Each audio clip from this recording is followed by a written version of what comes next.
ನಮಸ್ಕಾರ ಗೆಳೆಯರೇ, ಭಾಗ್ಯ GK story ಚಾನಲ್ಗೆ ನಿಮಗೆಲ್ಲರಿಗೂ ಆತ್ಮೀಯವಾದ ಸ್ವಾಗತ. ಚಾನಲನ್ನು ಸಬ್ಸ್ಕ್ರೈಬ್ ಮಾಡುವ ಮೂಲಕ ಈ ಕನ್ನಡತೆಯನ್ನು ಪ್ರೋತ್ಸಾಹಿಸಿ. ನನ್ನ ಅತ್ತೆ ಮನೆಯ ಗೃಹ ಪ್ರವೇಶಕ್ಕೆ ಹೋದಾಗ ನನ್ನ ಮತ್ತು ಅವಳ ಮೊದಲನೇ ಅನುಭವ. ಇಬ್ಬರೂ ಇದನ್ನು ನಿರೀಕ್ಷಿಸಿರಲಿಲ್ಲ. ಅದು ಎಷ್ಟು ಸುಂದರವಾದ ಕ್ಷಣಗಳೆಂದರೆ ಕತೆಯನ್ನು ಪೂರ್ತಿ ನೋಡಿದರೆ ನಿಮಗೆ ತಿಳಿಯುತ್ತದೆ. ಶ್ರಾವ್ಯ ನನ್ನ ಅತ್ತೆ ಮಗಳು. ನಂಗಿಂತ 3 ವರ್ಷ ಚಿಕ್ಕೋಳು. ಪ್ರೀತಿಯಿಂದ ಎಲ್ಲರೂ ಚಿನ್ನು ಅಂತ ಕರೀತಾರೆ. ಒಬ್ಬಳೇ ಮಗಳು ಅಂತ ತುಂಬಾ ಮುದ್ದಾಗಿ ಸಾಕಿದ್ದರು. ಆಕೆಗೆ ಇವಾಗ 20 ವರ್ಷ ವಯಸ್ಸು. ಡಿಗ್ರಿ ಮುಗಿಸಿ ಫ್ಯಾಷನ್ ಡಿಸೈನಿಂಗ್ ಕೋರ್ಸ್ ಮಾಡ್ತಾ ಇದ್ದಳು. ಆಕೆ ದೊಡ್ಡವಳಾದಾಗಿಂದ ಅವಳ ಮೇಲೆ ಒಂಥರ ಆಕರ್ಷಣೆ ನಂಗೆ. ಯಾಕಂದ್ರೆ ಅಂತ ಸಖತ್ ಹಾಗೆ ಇದ್ದಳು ಅವಳು. ಮಾವ ಒಳ್ಳೆ ಕೆಲಸದಲ್ಲಿದ್ದು ಚೆನ್ನಾಗಿ ಸಂಪಾದನೆ ಕೂಡ ಇತ್ತು. ಮಾವ ಶ್ರೀಮಂತರಾದ್ರೂ ಶ್ರೀಮಂತಿಕೆಯ ದರ್ಪ ಇರ್ಲಿಲ್ಲ ಅವ್ರಿಗೆ. ಅತ್ತೆ ಮತ್ತು ಶ್ರಾವ್ಯ ಕೂಡ ಹಾಗೇನೆ ತುಂಬಾ ಕ್ಲೋಸ್ ಆಗೇ ಇದ್ರು ನಮ್ ಫ್ಯಾಮಿಲಿ ಜೊತೆ. ಬೆಂಗಳೂರಿನಲ್ಲಿ ಹೊಸ ಮನೆ ಕಟ್ಟಿ ಗೃಹ ಪ್ರವೇಶಕ್ಕೆ ಕರೆದಿದ್ದರು. ನಾವು ಸಂಸಾರ ಸಮೇತ ಹೋಗಿದ್ದೆವು. ಗೃಹ ಪ್ರವೇಶದ ದಿನ ಶ್ರಾವ್ಯ ತಿಳಿನೀಲಿ ಬಣ್ಣದ ಫ್ಯಾನ್ಸಿ ಸಾರಿ ಉಟ್ಕೊಂಡು ಮದುಮಗಳಂತೆ ಮೆರೆಯುತ್ತಿದ್ದಳು.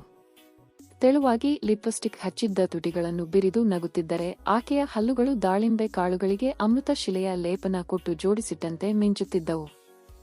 ಮೈ ಕೈ ತುಂಬಿಕೊಂಡು ಒಳ್ಳೆ ದಂತದ ಗೊಂಬೆ ಹಾಗೆ ಕಂಗೊಳಿಸುತ್ತಿದ್ದಳು. ಶ್ರಾವ್ಯ ಬಂದ ಹುಡುಗರ ದೃಷ್ಟಿಯೆಲ್ಲ ಆಕೆ ಮೇಲೇನೆ ಬಿದ್ದಂಗಿತ್ತು. ಗೃಹ ಪ್ರವೇಶ ಮುಗಿದು 2ನೇ ದಿನಕ್ಕೆ ಮಾವನ ಅಕ್ಕನ ಮಗನ ನಿಶ್ಚಿತಾರ್ಥ ಇತ್ತು. ಅವತ್ತು ಶ್ರಾವ್ಯ ಬೆಳಗ್ಗೆನೆ ನಾಪತ್ತೆಯಾಗಿದ್ದಳು. ಫ್ರೆಂಡ್ ಮನೆಗೆ ಹೋಗಿದ್ದಾಳೆ.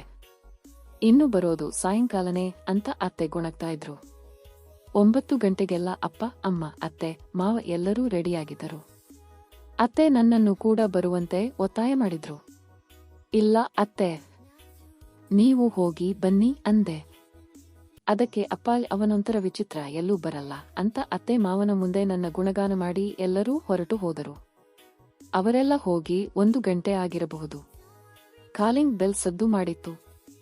ಬಾಗಿಲು ತೆರೆದು ನೋಡಿದ್ರೆ ಶ್ರಾವ್ಯ, ಏನ್ ಬಾವಾ, ನೀವು ಹೋಗಿಲ್ವಾ ನಿಶ್ಚಿತಾರ್ಥಕ್ಕೆ ಅಂದ್ಲು. ಇಲ್ಲ ಕಣೆ, ಇಂಥಾದ್ರಲ್ಲಿ ನಂಗೆ ಅಷ್ಟೊಂದು ಆಸಕ್ತಿ ಇಲ್ಲ. ಹೌದು, ನೀನು ಬರೋದು ಸಂಜೆ ಆಗುತ್ತೆ ಅಂದ್ರು ಅತ್ತೆ. ಆವಾಗ್ಲೇ ಬಂದ್ಬಿಟ್ಟಿದೀಯಾ ಅಂದೆ. ಹೂನ್ ಬಾವಾ, ಏನೋ ಪ್ಲಾನ್ ಮಾಡ್ಕೊಂಡಿದ್ವಿ. ಆದ್ರೆ ನನ್ ಫ್ರೆಂಡ್ ಹೆಲ್ತ್ ಸ್ವಲ್ಪ ಚೆನ್ನಾಗಿಲ್ಲ, ಅದಕ್ಕೆ ಪ್ಲಾನ್ ಕ್ಯಾನ್ಸಲ್ ಅಂದ್ಲು ನಗುತ್ತಾ. ಸರಿ ಭಾವ, ಡ್ರೆಸ್ ಚೇಂಜ್ ಮಾಡ್ಕೊಂಡು ಬರ್ತೀನಿ ಅಂತ ರೂಮ್ ಒಳಗೆ ಹೋದಳು ಶ್ರಾವ್ಯ. ನಾನು ಇನ್ನೊಂದು ರೂಮ್ ಒಳಗೆ ಹೋಗಿ ಬೆಡ್ ಮೇಲೆ ಬಿದ್ಕೊಂಡು ಮೊಬೈಲಲ್ಲಿ ಮೂವಿ ನೋಡ್ತಾ ಮಲಗಿದ್ದೆ.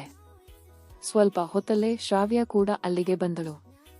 ತೊಡೆ ಮಾತ್ರ ಮುತ್ಕೊಳ್ಳುವಷ್ಟು ಚಿಕ್ಕ ಲಂಗ ಮತ್ತು ಟೀ ಶರ್ಟ್ ಹಾಕೊಂಡಿದ್ದಳು. ಎದ್ದು ಕಾಣಿಸುತ್ತಿದ್ದವು. ಏನ್ ನೋಡ್ತಿದ್ದೀರಾ ಭಾವ ಅಂತ ಬೆಡ್ ಮೇಲೆ ನನ್ ಪಕ್ಕನೆ ಬಂದು ಬಿದ್ದುಕೊಂಡಳು. ಏನಿಲ್ಲ ಚಿನ್ನು, ಮೂವಿ ನೋಡ್ತಿದ್ದೀನಿ ಅಂದೆ. ಅಯ್ಯೋ, ನೀವು ತುಂಬಾ ಬೋರು ಭಾವ. ಅತ್ತೆ ಮಗಳು ಪಕ್ಕದಲ್ಲೇ ಇರ್ಬೇಕಾದ್ರೆ ಮಾತಾಡ್ಸೋದು ಬಿಟ್ಟು ಮೂವಿ ನೋಡ್ತಿದ್ದೀರಲ್ಲ ಅಂತ ತಮಾಷೆ ಮಾಡ್ತಾ ನಗಲಾರಂಭಿಸಿದಳು. ನಾನು ಮೊಬೈಲ್ ಪಕ್ಕಕ್ಕಿಟ್ಟು ಸರಿ ಮಾತಾಡು ಅಂದೆ. ಅಯ್ಯೋ, ತಮಾಷೆ ಮಾಡಿದ್ದು ಭಾವ, ನೀವು ನೋಡಿ ಅಂದ್ಲು. ಇವಾಗ ನಾನೊಂದು ತಮಾಷೆ ಮಾಡ್ಲಾ ಚಿನ್ನು ಅಂತ ಕೇಳ್ದೆ. ಏನ್ ಹೇಳಿ ಅಂತ ನನ್ನ ಕಡೆ ನೋಡಿದಳು. ಕಣ್ಣು ಮುಚ್ಕೋ ಅಂದೆ. ಆಕೆ ಅಂದು ಕಣ್ಣು ಮುಚ್ಚಿಕೊಂಡಳು. ನಾನು ನಿಧಾನಕ್ಕೆ ಅವಳ ಮುಖದ ಬಳಿ ಸರಿದು ಆಕೆ ಗುಲಾಬಿ ಎಸಳಿನಂತ ತುಟಿಗಳಿಗೆ ನನ್ನ ತುಟಿಯೊತ್ತಿದೆ.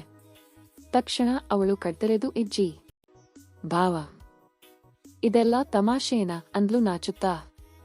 ಆದರೆ ನನಗಾದ ಆಶ್ಚರ್ಯ ಏನಂದ್ರೆ ಆಕೆ ಗಾಬರಿ ಆಗ್ತಾಳೆ ಅಂದ್ಕೊಂಡ್ರೆ ಆಕೆ ಮುಖದಲ್ಲಿ ನಾಚಿಕೆಯ ಕಿರುನಗೆಯೊಂದು ಮೂಡಿತ್ತು. ಇನ್ನೊಂದು ಮುತ್ತು ಕೊಡ್ಲಾ ತಮಾಷೆಗೆ ಅಂದೆ ಅವಳ ಕಣ್ಣುಗಳನ್ನೇ ನೋಡುತ್ತಾ. ಹೂನ್ ಅಂದ್ಲು ಸಂಮೋಹನಕ್ಕೊಳಗಾದವಳಂತೆ. ಮುಂದೆ ಹಬ್ಬ. ಇಬ್ಬರು ಸುಸ್ತಾಗಿ ಹಾಗೆ ಮಲಗಿಕೊಂಡೆವು. ಈಗಲೂ ಸಮಯ ಸಿಕ್ಕಾಗಲಿಲ್ಲ. ಎಂಜಾಯ್ ಮಾಡುತ್ತೆ. ಧನ್ಯವಾದಗಳು ವೀಕ್ಷಕರೇ. ಕತೆ ಬಗ್ಗೆ ನಿಮ್ಮ ಅನಿಸಿಕೆಯನ್ನು ಕಮೆಂಟ್ ಮಾಡಿ. ಹಾಗೆಯೇ ಚಾನಲ್ ಅನ್ನು ಸಬ್ಸ್ಕ್ರೈಬ್ ಮಾಡೋದನ್ನ ಮರಿಬೇಡಿ.